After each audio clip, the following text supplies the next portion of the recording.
ಕುಲದೇವರು ಬೇರೆ, ನಿಮ್ಮ ಮನೆ ದೇವರು ಬೇರೆ. ಹಾಗಾಗಿ ಇದಕ್ಕೆ ತಿಳಿದಂತೆ ಇರುವಂಥ ವ್ಯಕ್ತಿಗಳ ಹತ್ರ ಹೋಗಿ ಚರ್ಚೆ ಮಾಡಿ. ಈ ಅಷ್ಟಮಂಗಳದಲ್ಲೂ ಕೂಡ ನಿಮ್ಮ ಕುಲದೇವರ ಒಂದು ಪ್ರಶ್ನೆಯನ್ನು ಮಾಡಬಹುದು. ಮೂಲ ನಕ್ಷತ್ರದಲ್ಲಿ ಯಾರು ಜನ್ಮವನ್ನು ತಾಳಿರ್ತಾರೋ, ಯಾರು ಹುಟ್ಟಿರ್ತಾರೋ, ಕುಕ್ಕೆ ಸುಬ್ರಹ್ಮಣ್ಯ ಅಂತಾರೆ, ಕೆಲವರು ಲಕ್ಷ್ಮೀ ನರಸಿಂಹ ಅಂತಾರೆ, ಇನ್ನು ಕೆಲವರು ತಿರುಪತಿ ತಿಮ್ಮಪ್ಪ ಅಂತ ಹೇಳ್ತಾರೆ. ಇನ್ನೊಂದು ಆರಾಧನಾ ದೇವರು ಅಂತ ಬರುತ್ತೆ. ಮತ್ತು ಇದನ್ನು ಹೇಗಪ್ಪ ತಿಳಿಯೋದು ಅನ್ನೋದು ಇನ್ನು ನೆಕ್ಸ್ಟ್ ಎಕ್ಸ್ಟ್ರಾ ಪ್ರಶ್ನೆ ಬರುತ್ತೆ. ಆದರೆ ನಿಮಗೆ ಅಕ್ಯುರೇಟಾಗಿ ಸಿಗುತ್ತೆ, ಅದ್ರ ಬಗ್ಗೆ ಎರಡು ಮಾತು ಇಲ್ಲ. ಇದು ಹೇಗೆ ತಿಳ್ಕೊಳ್ಳೋದು ಕನಸಿನಲ್ಲಿ ಅಂತ ಇನ್ನೊಂದು ಪ್ರಶ್ನೆ ಬರುತ್ತೆ. ಅದನ್ನು ಗಣಪತಿ ರೂಪದಲ್ಲಿ ಅಥವಾ ಏನು ನಾವು ಅರ್ಶನದ ಗೌರಿ ಅಂತ ಕರಿತೀವೋ ಆ ಗೌರಿ ರೂಪದಲ್ಲಿ ಮಾಡಿ ಅದಕ್ಕೆ ನಾವು ಪೂಜೆಯನ್ನು ಮಾಡಬೇಕು. ನ್ಯೂರೋ ಲಿಂಗ್ವಿಸ್ಟಿಕ್ ಪ್ರೋಗ್ರಾಮಲ್ಲಿ ಕೆಲವರಿಗೆ ಕಣ್ಣಿಗೆ ಕಾಣಿಸುತ್ತೆ, ವಿಷನರಿ ಅಂತ ಹೇಳ್ತೀವಿ. ನಮಸ್ಕಾರ, ಬಿ ಹ್ಯಾಪಿ ಗೋಲ್ಡ್ ಚಾನಲ್ಗೆ ತಮಗೆಲ್ಲರಿಗೂ ಸ್ವಾಗತ, ಸುಸ್ವಾಗತ. ಇವತ್ತಿನ ದಿನ ನಾವು ಕುಲದೇವರ ಬಗ್ಗೆ ಮಾತಾಡೋಣ. ಕುಲದೇವರು ಅನ್ನೋದು ಬಹಳ ಇಂಪಾರ್ಟೆಂಟ್ ಆಗುತ್ತೆ. ಯಾರಿಗೆ ಗೊತ್ತಿರುತ್ತೆ, ಯಾರಿಗೆ ಗೊತ್ತಿರಲ್ಲ, ಏನು ಮಾಡಬೇಕು, ಅದರಿಂದ ಏನು ಅನುಕೂಲ, ಏನು ಅನಾನುಕೂಲ, ಇದ್ರ ಬಗ್ಗೆ ತಿಳ್ಕೊಳ್ಳೋಣ. ಎಸ್ಪೆಷಲಿ ಅಶ್ವಿನಿ ನಕ್ಷತ್ರ, ಮಖಾ ನಕ್ಷತ್ರ, ಮೂಲ ನಕ್ಷತ್ರದಲ್ಲಿ ಯಾರು ಜನ್ಮವನ್ನು ತಾಳಿರ್ತಾರೋ, ಯಾರು ಹುಟ್ಟಿರ್ತಾರೋ ಅವರಿಗೆ ಈ ಕುಲದೇವರ ಪರಿಚಯ ಇರೋದಿಲ್ಲ. ನೀವು ಯಾರನ್ನು ಬೇಕಾದರೂ ಹೋಗಿ ಕೇಳಿ, ಅಶ್ವಿನಿ ನಕ್ಷತ್ರದಲ್ಲಿ ಹುಟ್ಟಿರೋರು ನಿಮ್ಮ ಕುಲದೇವರು ಯಾವುದು ಅಂತ. ಅವ್ರೇನು ಹೇಳ್ತಾರೆ ಅಂದರೆ ಅವರ ಮನೆ ದೇವರ ಹೆಸರು ಹೇಳ್ತಾರೆ. ಮನೆ ದೇವರು ಬೇರೆ, ಕುಲದೇವರು ಬೇರೆ. ಕುಲ ಅಂದರೆ ಏನು ಅಂತ ಮೊದಲು ಅರ್ಥ ಮಾಡ್ಕೊಳ್ಳೋಣ. ಕುಲ ಅಂದರೆ ನಿಮ್ಮ ವಂಶದಲ್ಲಿ ಪೂರ್ವಿಕರು ಕನಿಷ್ಠ ಪಕ್ಷ 3 ರಿಂದ 6 ಜನರೇಷನ್ನಲ್ಲಿರುವಂಥವ್ರು ನಿಮ್ಮ ಪೂರ್ವಿಕರು ಆ ಒಂದು ದೇವತೆಯನ್ನು ಪೂಜೆ ಮಾಡಿರೋವಂಥದ್ದನ್ನು ನಾವು ಕುಲದೇವತೆ ಅಂತ ಕರಿತೀವಿ. ಆದರೆ ಇವತ್ತೇನಾಗಿದೆ, ನಿಮ್ಮ ಕುಲದೇವತೆ ಯಾವುದು ಅಂದರೆ ಕೆಲವರು ಕುಕ್ಕೆ ಸುಬ್ರಹ್ಮಣ್ಯ ಅಂತಾರೆ, ಕೆಲವರು ಲಕ್ಷ್ಮೀ ನರಸಿಂಹ ಅಂತಾರೆ, ಇನ್ನು ಕೆಲವರು ತಿರುಪತಿ ತಿಮ್ಮಪ್ಪ ಅಂತ ಹೇಳ್ತಾರೆ. ಇವೆಲ್ಲವೂ ಕೂಡ ನಿಮ್ಮ ಮನೆಯ ದೇವರು ಅಂತ ಒಂದಾಗತ್ತೆ. ಇನ್ನೊಂದು ಆರಾಧನಾ ದೇವರು ಅಂತ ಬರುತ್ತೆ. ನಿಮ್ಗೆ ಯಾವುದೋ ಒಂದು ಇಷ್ಟ ಬರುತ್ತೆ, ಇಷ್ಟ ಬಂದ ದೇವತೆಯನ್ನು ನೀವು ಆರಾಧನೆ ಮಾಡಲಿಕ್ಕೆ ಪ್ರಾರಂಭ ಮಾಡ್ತೀರಾ, ಅದನ್ನು ಆರಾಧನಾ ದೇವತೆ ಅಂತ ಕರಿತೀವಿ. ಇನ್ನು ಕೆಲವನ್ನ ನಿಮ್ಮ ಗುರುಮುಖೇನವಾಗಿ ನಿಮಗೆ ಮಂತ್ರ ದೀಕ್ಷೆಯನ್ನು ಕೊಡ್ತಾರೆ, ಆ ದೇವರು ಉಪಾಸನಾ ದೇವರು ಅಂತ ಕರಿತೀವಿ. ಹಾಗಾಗಿ ನಮಗೆ ದೇವರುಗಳಲ್ಲಿ ಕರೆಕ್ಟಾಗಿರೋ ವಿಚಾರವನ್ನು ತಿಳ್ಕೊಬೇಕು ಅಂತ ಹೇಳ್ತೀನಿ. ಮತ್ತು ಇದನ್ನು ಹೇಗಪ್ಪ ತಿಳಿಯೋದು ಅನ್ನೋದು ಇನ್ನು ನೆಕ್ಸ್ಟ್ ಎಕ್ಸ್ಟ್ರಾ ಪ್ರಶ್ನೆ ಬರುತ್ತೆ. ಇದಕ್ಕೆ ಜ್ಯೋತಿಷ್ಯದಲ್ಲಿ ಪರಿಹಾರ ಉಂಟು. 2 ರೀತಿಯಲ್ಲಿ ಪರಿಹಾರ ಉಂಟು.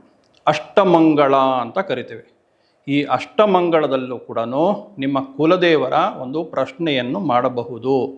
ಆದರೆ ಒಂದೇನಪ್ಪ ಅಂದರೆ ಅಷ್ಟಮಂಗಳದಲ್ಲಿ ಇರುವಂಥ ನಿಮ್ಮ ಇಡೀ ಕುಟುಂಬದವರೆಲ್ಲರೂ ಕೂಡ ಒಂದು ಕಡೆ ಸೇರಿ ನೀವು ಅಷ್ಟಮಂಗಳ ಪ್ರಶ್ನೆಯನ್ನು ಇಟ್ಟಾಗ ನಿಮ್ಮ ಕುಲದೇವತೆ ಎಲ್ಲಿ ಅಂತ ಗೊತ್ತಾಗತ್ತೆ.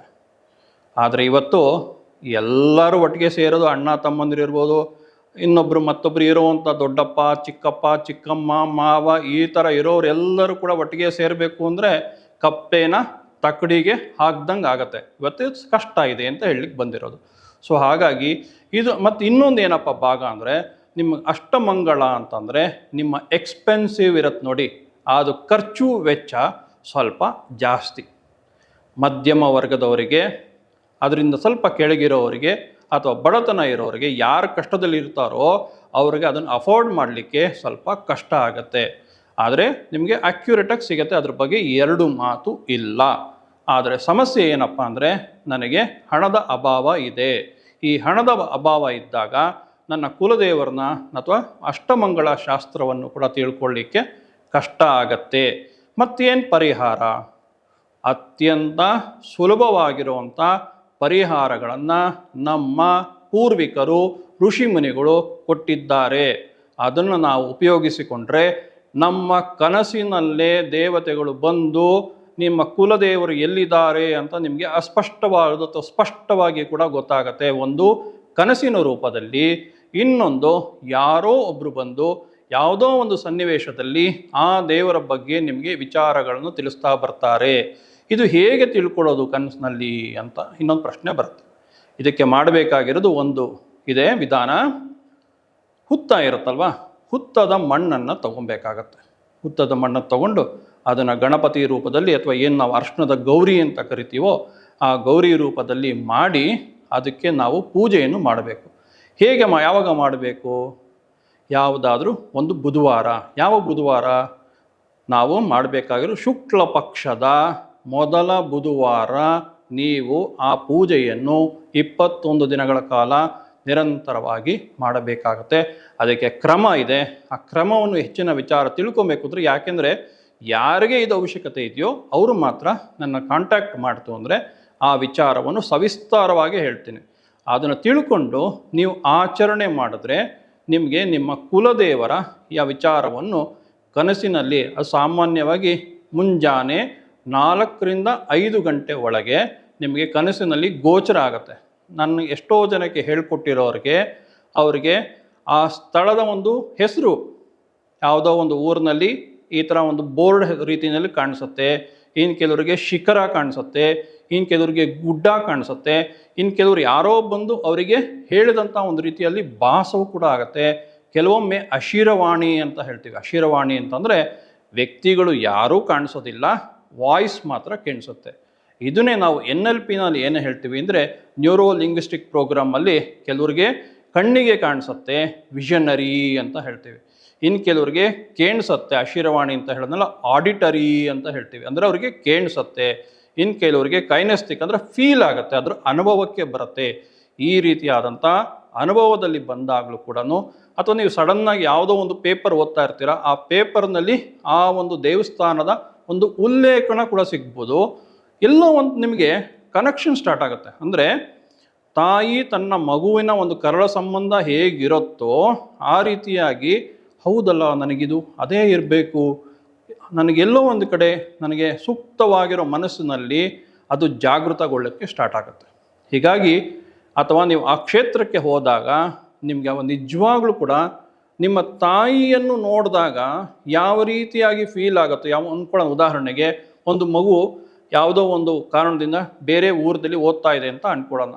ಓದಿದ ನಂತರ ಸ್ವಲ್ಪ ದಿನಕ್ಕೆ ಮತ್ತೆ ತಾಯಿನ ಬಂದು ನೋಡಬೇಕು ಅಂದಾಗ ಆ ತಾಯಿನ ನೋಡಬೇಕು ಅಂತ ಇರೋತಲ್ಲ ಹಂಬಲ, ಆ ಹಂಬಲ ರೀತಿಯಲ್ಲಿ ನಿಮ್ಮ ಕುಲದೇವರ ಒಂದು ವಿಚಾರವನ್ನು ನೋಡಿದಾಗ ಅಥವಾ ಕೇಳಿಸಿದಾಗ ನಾನು ಅಲ್ಲಿ ಹೋಗಬೇಕು, ಕಾತರವಾಗಬೇಕು, ನಾನು ಹೋಗಿ ಶರಣಾಗಬೇಕು, ಬೇಡ್ಕೊಬೇಕು, ನನ್ನ ಎಲ್ಲ ಕಷ್ಟಗಳನ್ನು ಅಮ್ಮನ ಪಾದದ ಬಳಿಗೆ ಹಾಕಬೇಕು, ಅಮ್ಮ ನನಗೆ ಸೊಲ್ಯೂಷನ್ ಕೊಡ್ತಾರೆ, ಅಮ್ಮ ನನಗೆ ಪ್ರಶ್ನೆಗೆ ಉತ್ತರವನ್ನು ಕೊಡ್ತಾರೆ, ಅಮ್ಮ ಅಂತ ಹೇಳಿದ್ರೇ ಅದೇ ಅಲ್ಲವೇ? ಹಾಗಾಗಿ ನಿಮ್ಮ ಕುಲದೇವರು ಅಂತ ಹೇಳಿದ್ರೆ ನಿಮ್ಮ ಸಂಕಷ್ಟಗಳನ್ನು ನಿವಾರಣೆ ಮಾಡುವಂಥ ದೈವತೆ ಆಗಿರ್ತಾರೆ. ಯಾವತ್ತೂ ಕೂಡ ಅಮ್ಮ ಅನ್ನೋರು ನಿಮ್ಮ ಜೀವನದಲ್ಲೇ ನೋಡಿ, ನಿಮ್ಮ ತಾಯಿಯಾದವರು ಹುಟ್ಟಿದಾಗಲಿಂದ ಹಿಡಿದು ನೀವು ದೊಡ್ಡವರಾಗೋವರೆಗೂ ಕೂಡ, ದೊಡ್ಡವರಾದ್ಮೇಲೂ ಕೂಡ ನಿಮ್ಮ ಶ್ರೇಯಸ್ಸನ್ನು ಯಶಸ್ಸನ್ನು ಬಯಸೋವಂಥವರು ತಾಯಿಯಾಗಿರ್ತಾರೆ. ಹಾಗೆಯೇ ಕುಲದೇವತೆಗಳು ಕೂಡ ನಿಮ್ಮ ಯಾವುದೇ ತೊಂದರೆಗಳು ಬರ್ತಿದ್ರು ಕೂಡ ಗೊತ್ತಿಲ್ಲದಿರೋರ್ಗೆ ಏನಾಗುತ್ತೆ ಅಂದರೆ, ಕುಲದೇವರು ಯಾರಿಗೆ ಗೊತ್ತಿರೋದಿಲ್ಲೋ ಅಶ್ವಿನಿ, ಮಕ, ಮೂಲ, ಮತ್ತೆ ರಿಪೀಟ್ ಮಾಡ್ತಾ ಇದ್ದೀನಿ, ಅಶ್ವಿನಿ, ಮಕ, ಮೂಲ ಈ 3 ನಕ್ಷತ್ರದಲ್ಲಿ ಜನ್ಮ ತಾಳಿರೋವಂಥವ್ರಿಗೆ ಅವರ ಕುಲದೇವರು ಗೊತ್ತಿರೋದಿಲ್ಲ. ಅವ್ರಿಗೇನಾಗ್ತಿರತ್ತೆ ಜೀವನದಲ್ಲಿ, ಯಾತಕ್ಕೋಸ್ಕರ ಕುಲದೇವರು ನಾವು ಹೋಗಬೇಕು, ಹೋಗದೇ ಇದ್ರೆ ಏನಾಗುತ್ತೆ, ಹೋದ್ರೆ ಏನಾಗುತ್ತೆ ತಿಳ್ಕೊಳ್ಳೋಣ. ಯಾವಾಗ ವ್ಯಕ್ತಿಗೆ ಸಂಕಟ ಬಂದಾಗ ವೆಂಕಟರಮಣ ಅಂತ ಹೇಳ್ತೀವಿ. ಯಾವಾಗ ನಮ್ಮ ಜೀವನದಲ್ಲಿ ಯಾವುದೋ ಒಂದು ಒಳ್ಳೆ ಕೆಲಸ ಮಾಡೋಕ್ಕೆ ಹೋಗ್ತೀನಿ, ಉದಾಹರಣೆಗೆ ವಿದ್ಯಾರ್ಥಿನೇ ಇಟ್ಕೊಳ್ಳೋಣ, ಚೆನ್ನಾಗಿ ಓದ್ತಾ ಇರ್ತಾನೆ, ಆದರೂ ಕೂಡ ಎಕ್ಸಾಮಲ್ಲಿ ಅಥವಾ ತನಗೆ ಬೇಕಾಗಿರುವಂಥ ಮಾರ್ಕ್ಸು ಸಿಗೋದಿಲ್ಲ, ಕಷ್ಟಪಟ್ಟಿದ್ದಕ್ಕೆ ಪ್ರತ್ಯುತ್ತರವಾಗಿ ಪ್ರತಿಫಲ ಸಿಗೋದಿಲ್ಲ. ಕ್ಯಾರೆಕ್ಟರಿಸ್ಟಿಕ್ಸ್, ನಾನು ನಿಮ್ಗೆ ಯಾವುದೇ ಕಾರಣಕ್ಕೂ ಯಾರಿಗೂ ಕೂಡ ನೋವನ್ನು ಉಂಟು ಮಾಡಬೇಕು ಅನ್ನೋ ಉದ್ದೇಶ ಖಂಡಿತ ಇಲ್ಲ. ಕೆಲವು ಸಲ ಸತ್ಯ ಕಠೋರವಾಗಿರುತ್ತೆ. ನೀವು ಓದ್ತೀರಾ, ಹಾಕಿದಂಥ ಎಫರ್ಟ್ಗೆ ನಿಮಗೆ ಬೇಕಾಗಿರುವಂಥ ಮಾರ್ಕ್ಸು ಸಿಗೋದಿಲ್ಲ ಅಂತ ಆಯಿತು ಅಂದರೆ ನಿಮ್ಮ ಕುಲದೇವ್ರು ಗೊತ್ತಿಲ್ಲ ಅಂದರೆ ಇದಕ್ಕೆ ಅಲ್ಲಿಗೆ ಹೋಗಿ ಬರಬೇಕು ಅಂತ ಒಂದು ಎಚ್ಚರಿಕೆ ಸಂದೇಶವಾಗಿ ಆ ರೀತಿ ಮಾಡಿರ್ತಾರೆ ಹೊರತು ಯಾವುದೇ ತಾಯಿ ತನ್ನ ಮಕ್ಕಳಿಗೆ ಶಿಕ್ಷೆ ಕೊಡಬೇಕು ಅಂತ ಅವ್ರಿಗೆ ಯಾರಿಗೂ ಉದ್ದೇಶ ಇರೋದಿಲ್ಲ. ಮತ್ತು ಎರಡನೇದು, ವಿದ್ಯೆ ಆದಮೇಲೆ ಯಾವುದೋ ಒಂದು ಸಣ್ಣದಾಗಿರೋಂಥ ಕಾಯಿಲೆ ಬಂದಿರುತ್ತೆ ಅಂತ ಇಟ್ಕೊಳ್ಳೋಣ. ನೀವು ಡಾಕ್ಟರ್ ಹತ್ರನೂ ಹೋಗಿರ್ತೀರಾ, ಸರಿಯಾದ ಮೆಡಿಸಿನ್ಸು ತೊಗೊತಾ ಇರ್ತೀರಾ, ಆದರೂ ಕೂಡ ಅಲ್ಲಿ ಗುಣಮುಖ ಆಗೋದ್ರಲ್ಲಿ ಬಹಳ ವಿಳಂಬ ಆಗುವಂಥದ್ದಾಗ್ಬೋದು, ಅಥವಾ ರಾಂಗ್ ಡಯಾಗ್ನೋಸ್ಟಿಕ್ಸ್ ಆಗ್ಬೋದು. ತಪ್ಪಾಗಿರುವಂಥ ಡಯಾಗ್ನೋಸ್ಟಿಕ್ಸ್ ಆಗಿ ತಪ್ಪಾದ ಮಾತ್ರೆಗಳನ್ನು ತಗೊಂಡು ಸೈಡ್ ಎಫೆಕ್ಟ್ಸ್ ಆಗುವಂಥದ್ದು ಕೂಡ ಒನ್ ಆಫ್ ದ ಕ್ಯಾರೆಕ್ಟರಿಸ್ಟಿಕ್ಸ್ ಆಗಿರುತ್ತೆ. ಅದೇ ಅಂತ ನಾನು ಹೇಳ್ತಾ ಇಲ್ಲ. ನೀವು ಡಾಕ್ಟರ್ ಹತ್ರ ಹೋಗಿ ಔಷಧಿಯನ್ನು ತಗೊಂಡು ಆದರೂ ಪರಿಹಾರ ಆಗ್ತಿಲ್ಲ ಅಂದಾಗ ನೀವು ನೋಡ್ಕೊಬೇಕಾಗಿರೋದು ನಿಮ್ಮ ಕುಲದೇವರ ಅನುಗ್ರಹ ಕಮ್ಮಿ ಇದೆ ಅಂತ ತಿಳಿಸುತ್ತೆ ಅಷ್ಟೇ ಹೊರತು ಬೇರೆ ಇನ್ನೇನೂ ಇಲ್ಲ.